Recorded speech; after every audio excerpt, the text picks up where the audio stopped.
ఇప్పుడు మనం చూస్తుంటే కొన్ని పెళ్ళిళ్ళు 98% విడాకులు అయిపోతూనే ఉన్నాయి. అలా అని చెప్పి అందరినీ మనం తీసుకురాగలుగుతున్నాం బయటికి. అలాంటి కామన్ పీపుల్స్ కి ఎన్నో జరుగుతున్నాయి. బట్ ఈయన ఏంటంటే ఒక సోషల్ మీడియా పర్సన్ కాబట్టి, ఒక పబ్లిక్ లో బాగా నేమ్ ఉన్న పర్సన్ కాబట్టి ఈయనను తీసుకొచ్చి రోడ్డు మీద పెడుతున్నారు. వీళ్ళు 3 పెళ్ళిళ్ళు చేసుకున్నారు, వాళ్ళని వీళ్ళు నచ్చినట్టు మాట్లాడుతున్నారు.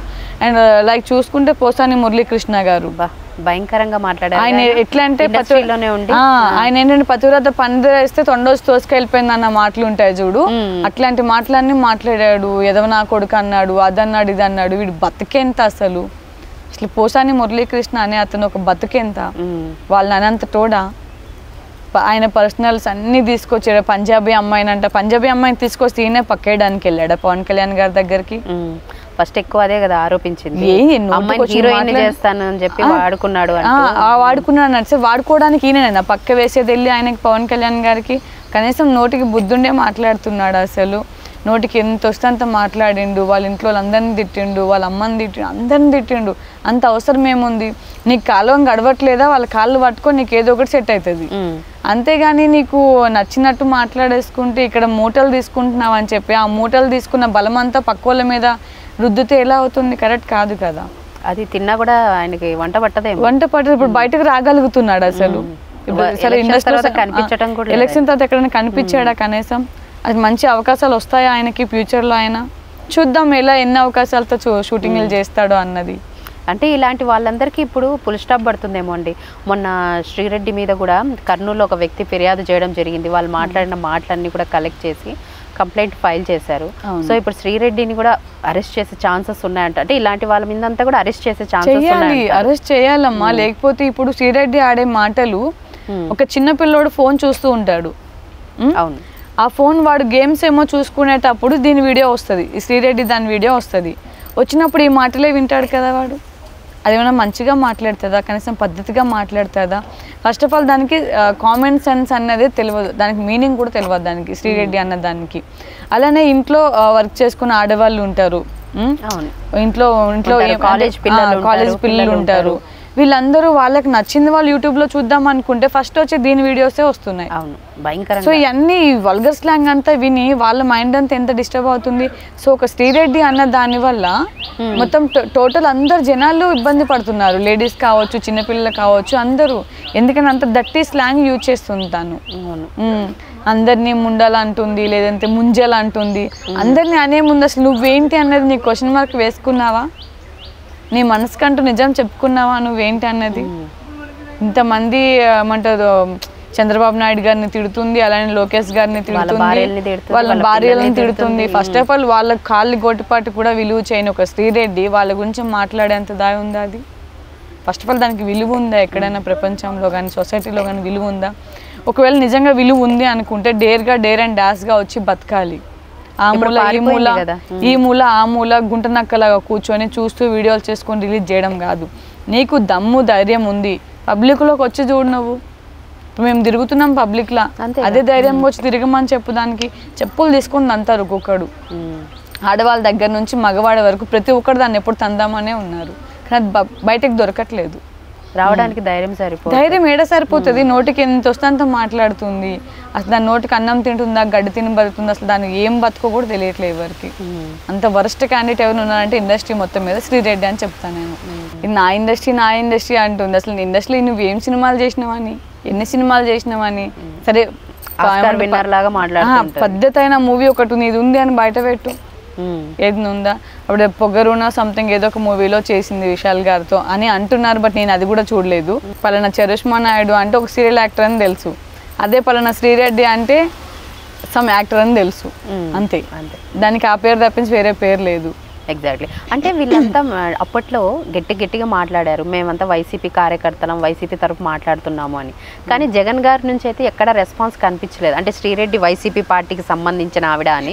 ఇప్పుడు అరెస్ట్ చేసే టైంలో అన్న ఆవిడ గురించి ఎవరైనా పట్టించుకుంటారా ఈ పార్టీ వాళ్ళు? నాకు తెలిసి ఎవరు పట్టించుకోరు. ఇప్పుడు ఎవరి దారి వాళ్ళదే ఉంటుంది, ఎవరి స్వార్థం వాళ్ళకే ఉంటుంది. ఎవరు పట్టించుకుంటారమ్మా? నువ్వు మంచి చెయ్యి 10 మంది వస్తారు, నువ్వు చెడు చేస్తే ఎవరు వస్తారు నీ దగ్గరికి? ఎప్పుడు చూసినా మంది మీద పడేయడం తప్పించి నీకు ఇంకేమైనా ఉందా?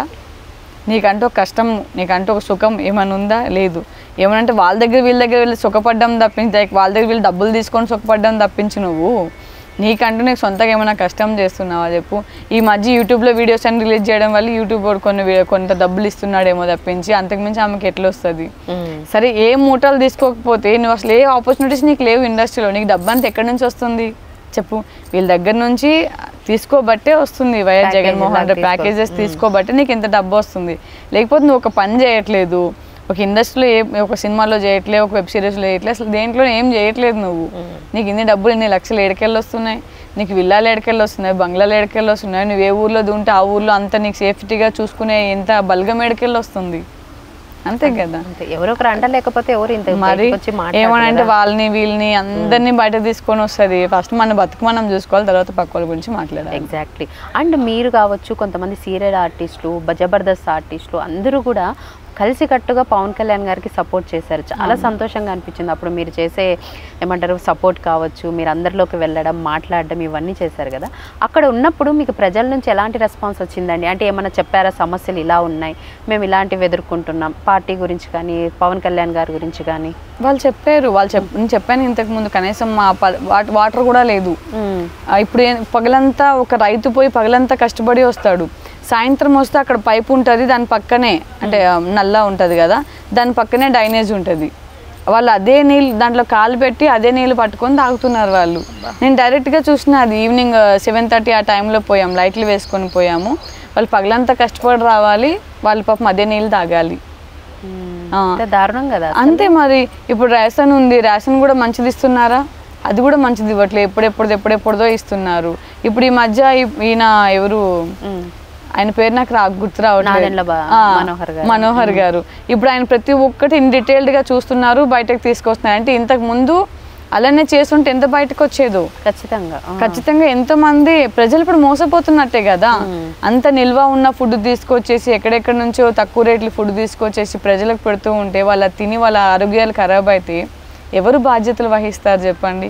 సో ఈయన మనోహర్ గారు చేయడం చాలా మంచి పని చేస్తున్నారు. ఇప్పుడు ఆయన దిగడమే రంగంలోకి దిగి ఆయన ఉద్యోగానికి, ఆయన పదవికి ఆయన ఎంతవరకు ఇంపార్టెన్స్ ఇవ్వాలి, ఎంతవరకు న్యాయం చేయాలి, నాదెండ్ల మనోహర్ గారు ఆ న్యాయం చేస్తున్నారు, ఆల్రెడీ కొనసాగిస్తూ ఉన్నారు. అవును.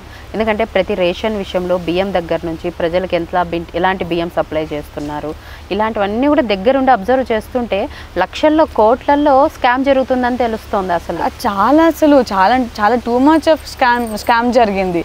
లైక్ మనం చూసుకుంటే ఇక్కడ రిషికొండ బీచ్ దగ్గర ఇల్లు, అది దేనికైనా పనికి వస్తుందా? నేను ఎవడైనా కట్టమన్నాడా? నెక్స్ట్ కూడా ఆయనే గెలుస్తాడేమన్న భరోసాతో నమ్మకంతో కట్టేశాడు ఇల్లు. ఇప్పుడు వెళ్ళి ఫ్యాన్ తిరగకుండా కరెంట్ ఆగిపోయి మొత్తాన్ని కూర్చున్నాడు ఇంట్లో. వాళ్ళు అంటున్నారు కదా, మీకు ఎలా వాడుకోవాలో తెలియట్లేదు, మేము ఎందుకు కట్టామో మాకు తెలుసు అని. ఈ రోజా గారు వీళ్ళంతా కూడా మాట్లాడుతున్నారు. ఎందుకు బాత్రూంలో కూర్చొని ₹1 పెట్టి లెక్క పెట్టుకోనిక అంత ఒక బాత్రూమ్కి ఒక కబోర్డ్, అదే ఒక కాంపౌండ్కి వచ్చి ₹1,00,00,000 అంట. ₹1,00,00,000 అంట. ఒక బాత్రూమ్కి ₹1,00,00,000 పెడుతున్నావు అంటే నువ్వు నీకు ఎంత వెనకేసుకొని ఉంటావు నువ్వు చెప్పు. ప్రజల డబ్బు అంతా ఎంత వెనకేసుకొని ఉండాలి. ఒకప్పుడు కరెంట్ బిల్ చూస్తే సరే 150 వచ్చేది, 70 వచ్చేది, 80 వచ్చేది, ఇప్పుడు వేలల్లో వస్తుంది కరెంట్ బిల్. 7 సార్లు పెంచేశాడు కదా. మరి 5 years లో 7 times పెంచారంటే ఒక పేదవాడు పొద్దున్న సాయంత్రం వరకు కష్టపడితే ఒక 300-400 వస్తుంది.